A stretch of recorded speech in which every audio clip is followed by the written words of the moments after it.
In today's video, I'm going to share how I managed my money in my 20s so that I can enjoy and spend my money now, while also saving and investing my money so that I can enjoy it when I'm older. My system allows me to spend my money guilt-free with the peace of mind knowing that I'm on track to reaching all of my financial goals with very little maintenance. Welcome to this week's episode of How I Manage My Money by your friend in tech.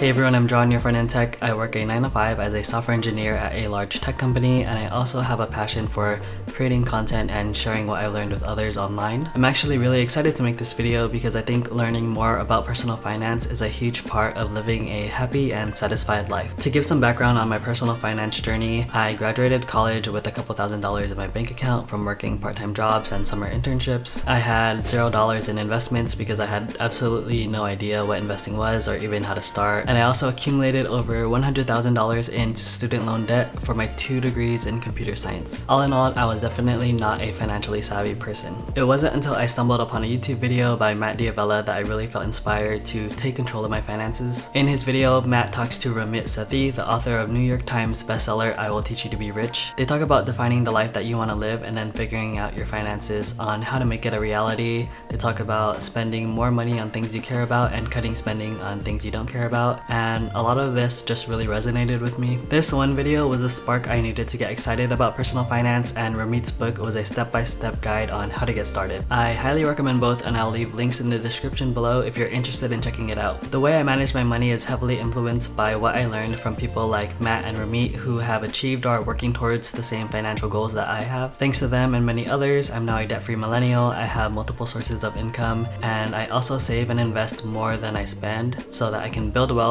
and become financially independent with the option to retire early. And so that's why I'm making this video. I hope by sharing what I do with my money that I plant seeds of curiosity and excitement for other people to take control of their money. In this video, I'll go over 4 things: how I budget to spend my money guilt-free, how I save my money strategically, how I'm investing to build wealth, and stick around until the end of the video because I'll go over what my money management system looks like, including all of the different accounts that I use. If that sounds good to you, please hit the like button, and if it doesn't sound good to you, hit the dislike button twice. But seriously, it really helps my channel grow and I would really appreciate it. Quick disclaimer before we begin: I have no formal background in finance, I'm not a financial expert, and this is not financial advice. I'm just sharing what I do that works best for me. With that said, if I say or do something with my money that really resonates with you and you want to learn more about it, I highly encourage you to do your own independent research because ultimately it's your money and your responsibility. Alright, let's begin with how I budget to spend my money guilt-free.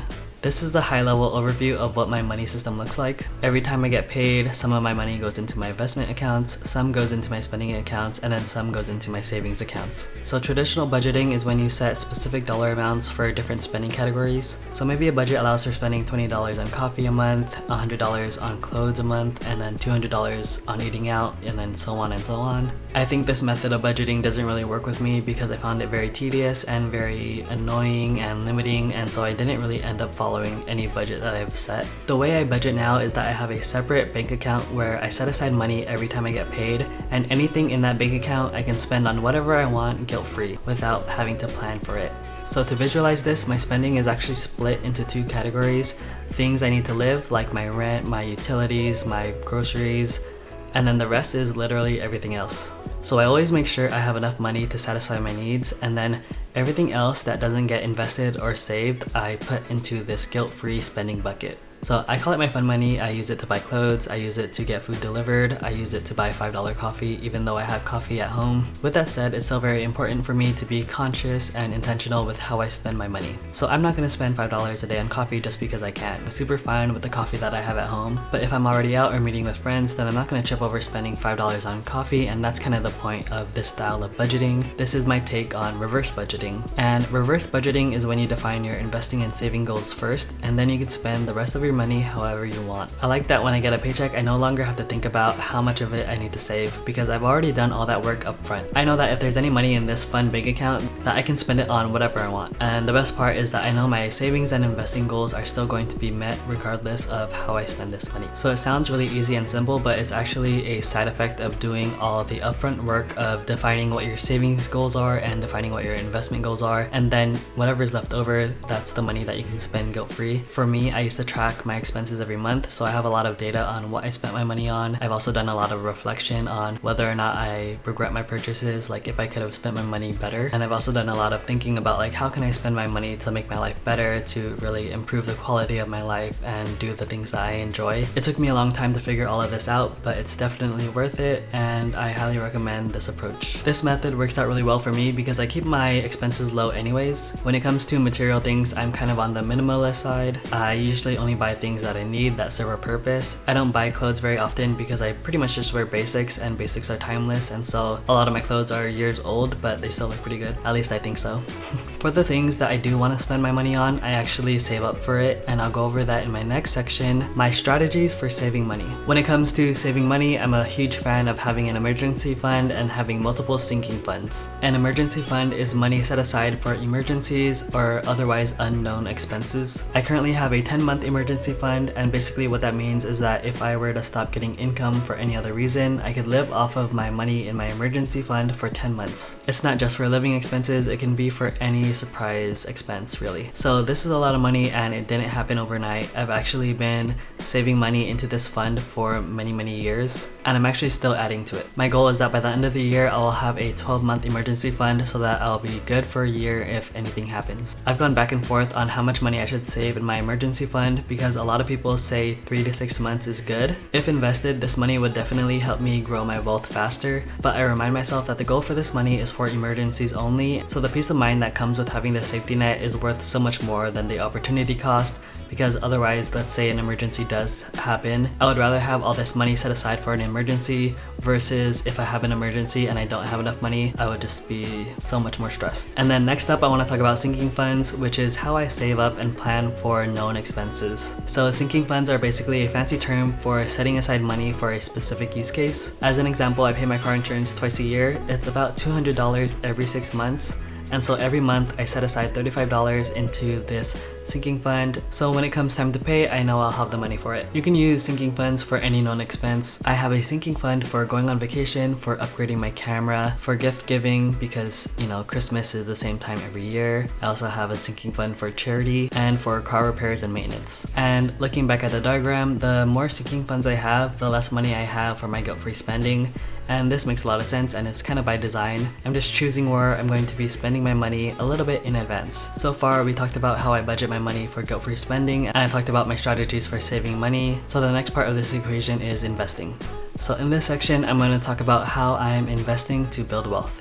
I used to think investing was complicated and time-consuming based on what I saw in the news and in movies, but it doesn't have to be, and actually there's an app that can do all the work for you, which brings me to today's sponsor, Wealthfront. Now I'm really excited to share Wealthfront with you all because I'm actually a Wealthfront client, and so when they asked to sponsor a video of mine, of course I said yes. If you don't already know, Wealthfront is an automated investment platform that uses software to manage your investments. They make investing easy and accessible no matter what your knowledge of finance is. Wealthfront uses software to find the optimal portfolio to help you grow your money long-term based on your personal risk tolerance. You can build your own portfolio and invest your money in sectors that you care about, like clean energy, healthcare, tech, and you can even get exposure to cryptocurrency. What I really like about Wealthfront is that it's convenient. It's completely automated, and Wealthfront does all the work of trading and rebalancing your portfolio for you. By automating your investments, you can spend more time actually doing the things you want to do. They'll ask you a few questions to determine your risk score, you deposit the money, and then their software does the rest. If you use my link, wealthfront.com/John, Wealthfront is running a promotional bonus where you can get $5,000 managed for free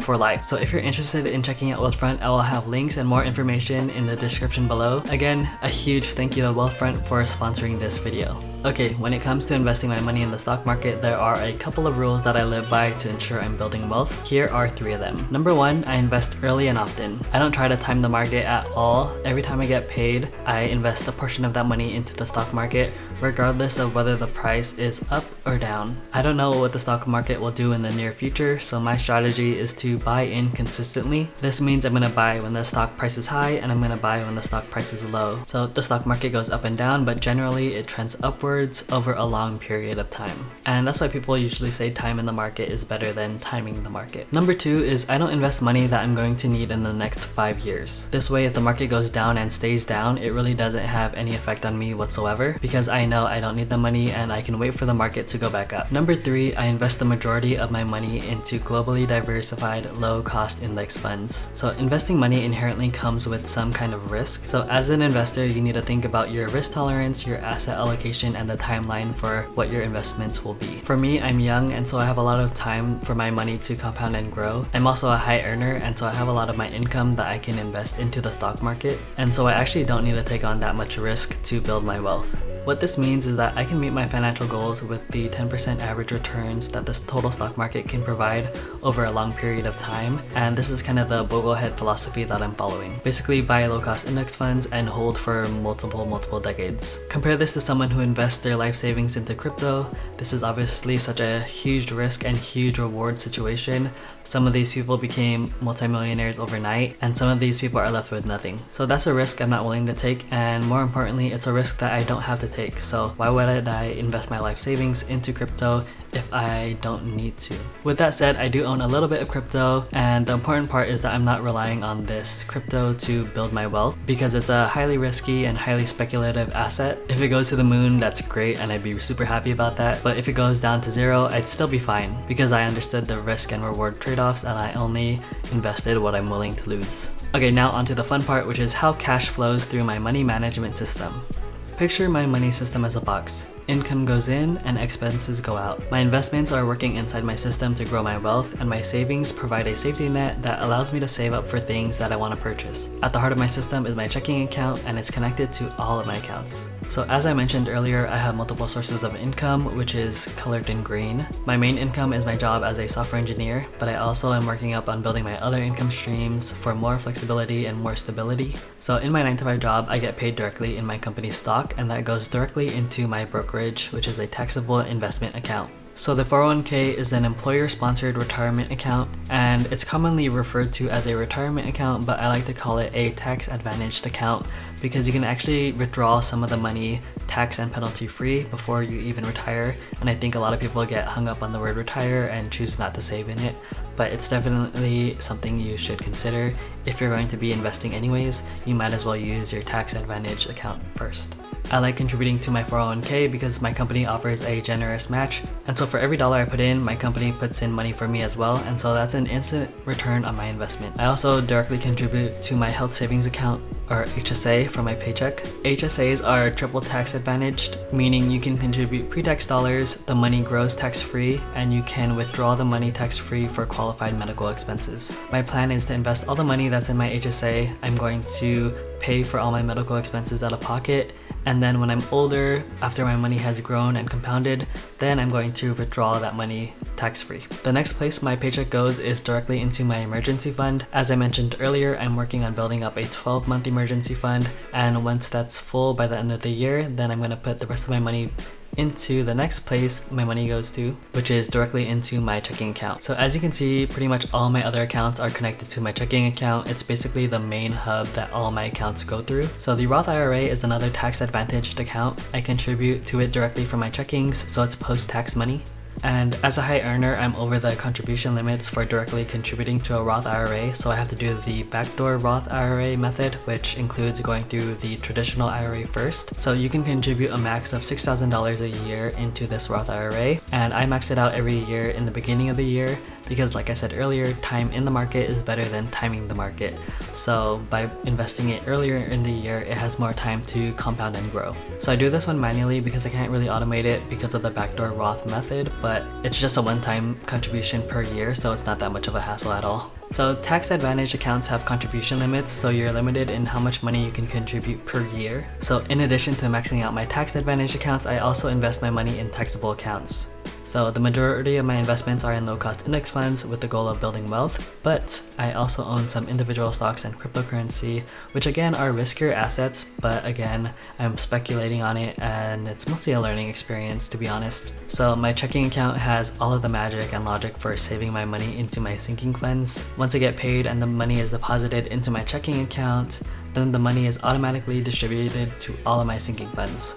So when my sinking fund is full and I'm ready to make a purchase, then I'll move the money from my sinking fund into my checking account when I'm ready for it to be spent. And when it comes to expenses, I pretty much try and put everything I can on credit cards. So I really love credit cards because I get cash back and other perks and rewards like free travel, which is really awesome. So credit cards can be really predatory with high interest rates, so I always pay my credit card in full every month so that I'm not charged any fees or interest, right? And it's really cool because I still get all the benefits and perks of owning a credit card. Because I never buy anything on my credit card that I can't afford with cash, I never have to worry about overdrafting. The first thing I do when I get a credit card is set up autopay, and this makes it really easy because I never have to worry about logging in and seeing when the bill is due. It's just all paid automatically from my checking account. So I mentioned how I max out all of my tax advantage accounts, and the only reason I can do this is because I have a high-paying tech job. So check out my next video to see how I made $1 million in my career as a software engineer. Leave a comment with any of the cash emojis so I know you made it this far. I want to thank Wealthfront for sponsoring this video, and thank you for watching. I'll see you in the next one.